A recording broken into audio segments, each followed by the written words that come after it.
C'est quoi le dark web et comment on y accède? Internet, c'est comme un iceberg. En surface, Google, YouTube, Instagram. En dessous, le deep web. Tout en bas, le dark web. Le dark web, c'est quoi exactement? Un réseau chiffré et anonyme. Les sites se terminent en .oignon, pas en .com. Impossible à tracer, ou presque. Utilisé par des journalistes, comment y accéder? Tu télécharges Tor Browser. Ta connexion passe par 3 serveurs différents. Et tu peux accéder au site .onion. Mais attention au mythe. 90% du dark web est ennuyeux. Des forums, des blogs. Mais oui, il y a un côté sombre. Marchés illégaux, drogue, armes, malware partout, surveillance policière active. Et des arnaques. Beaucoup d'arnaques. Follow pour d'autres questions sur le hacking. Est-ce qu'on peut faire tuer quelqu'un sur le darknet réellement? Ou c'est un mythe? Je peux prendre contact avec des gens qui font disparaître d'autres personnes. Je pense que ouais. Après, moi j'en ai jamais vu. Je sais que j'étais pas du tout dans des sphères ou des milieux qui nécessitaient ce genre de dinguerie. Je restais dans quelque chose qui était purement pécunier et financier. Tu vois, j'étais pas du tout. Mais ouais, bien sûr. La data, toi t'étais. Mais si tu veux trouver quelqu'un, je pense que tu peux, bien sûr. Tu peux, parce que je me dis, en fait, t'as l'impression que c'est un autre monde. Il y a même des codes, frère. Il y a des codes en fonction de... Les gosses, c'est plus cher. Les politiciens, c'est plus cher ou inaccessible. C'est atroce, mais je sais que c'est classifié en fonction du statut social de la personne, quoi. C'est des notes et tout ça sur les... c'est-à-dire que si tu veux tuer une mère de famille, ça va être plus cher. Ah putain. C'est-à-dire qu'il y a une classification monétaire en fonction du statut social de la personne que t'essayes de fumer.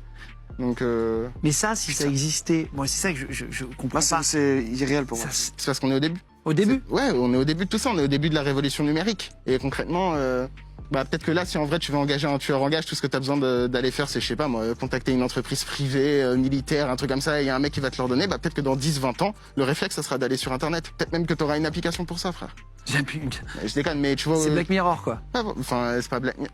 Voici les choses qui se vendent sur le marché noir du dark web que les gens n'imaginent même pas. Et pourtant, ce que je vais te dire vient de témoignages et de commentaires réels partagés par des gens qui prétendent avoir vu tout ça de leurs propres yeux. Je te jure, certaines choses sont inimaginables. Alors, tu peux par exemple payer quelqu'un pour littéralement te remplacer dans ta vie. Oui, quelqu'un qui va copier tes habitudes, aller à ton travail à ta place, reprendre tes dettes, ton mariage, voire tes crimes. Et pendant ce temps-là, toi tu obtiens une nouvelle identité, un nouveau nom, une nouvelle vie. Comme si tu n'avais jamais existé. D'autres affirment qu'on peut acheter des informations bancaires avec une somme d'argent garantie dans le compte. Des gens payent pour ruiner la vie d'une autre personne, ils engagent quelqu'un pour trouver des preuves, pour créer de fausses accusations, pour détruire une réputation ou pire. Certains témoignages disent même que ces missions peuvent envoyer des innocents en prison. Attends, écoute bien, mais ce n'est rien comparé à ce qui suit. Parce que oui, il se vend aussi des choses humaines, des côtes de bébés, de vrais morceaux de chair, soi-disant pour des étudiants en médecine. Au Mexique, pas étonnant, on parlerait même d'organes vendus au plus offrant. Et sur ce qu'on appelle le marché gris, certains paieraient pour obtenir des corps venant directement de morgues ou de cimetières, juste pour étudier. What the fuck? D'autres parlent d'objets faits à partir de restes humains, des jouets faits d'os ou des ours en peluche faits de peau. Et le pire, un truc appelé le milkshake de nouveau-né. Oui, des gens racontent avoir vu ça circuler. C'est tellement horrible que même ceux qui en parlent ne veulent pas donner de détails.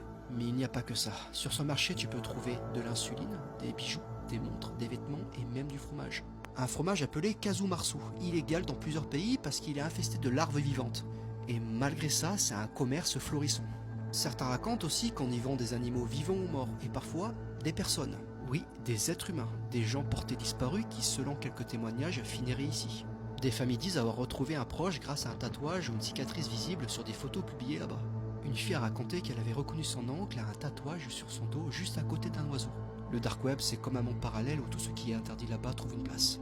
Mais attention, tout ce que je viens de te dire vient de récits et de commentaires d'internautes. Personne ne peut vraiment prouver ce qui est vrai ou faux.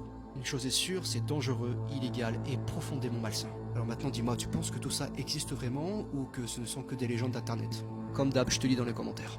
Internet aurait un double caché, invisible mais bien réel. C'est exactement ce qu'on appelle le dark web. Pas une autre version de Google, pas un site secret, mais une partie souterraine d'Internet inaccessible via les navigateurs classiques. Pour y accéder, il faut utiliser un outil comme Tor, un navigateur qui chiffre ta connexion et te permet de naviguer anonymement. Les sites y portent des adresses spéciales, en .onion, et ne s'affichent jamais sur les moteurs de recherche.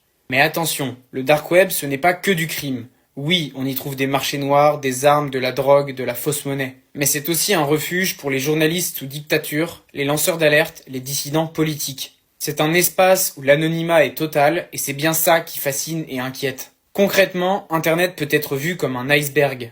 En surface, le web classique, Google, YouTube, Wikipédia. En dessous, le deep web, tout ce qui est caché derrière des mots de passe. Mail, intranet, banque. Et tout au fond, le dark web, volontairement masqué, volontairement crypté. Alors, faut-il en avoir peur ? Pas forcément, mais il faut savoir ce qu'on y cherche et pourquoi. Si tu souhaites d'autres épisodes sur ce thème, mentionne-le en commentaire. Parce que comprendre le dark web, c'est comprendre la face cachée de notre monde numérique. On se retrouve très vite sur Ace.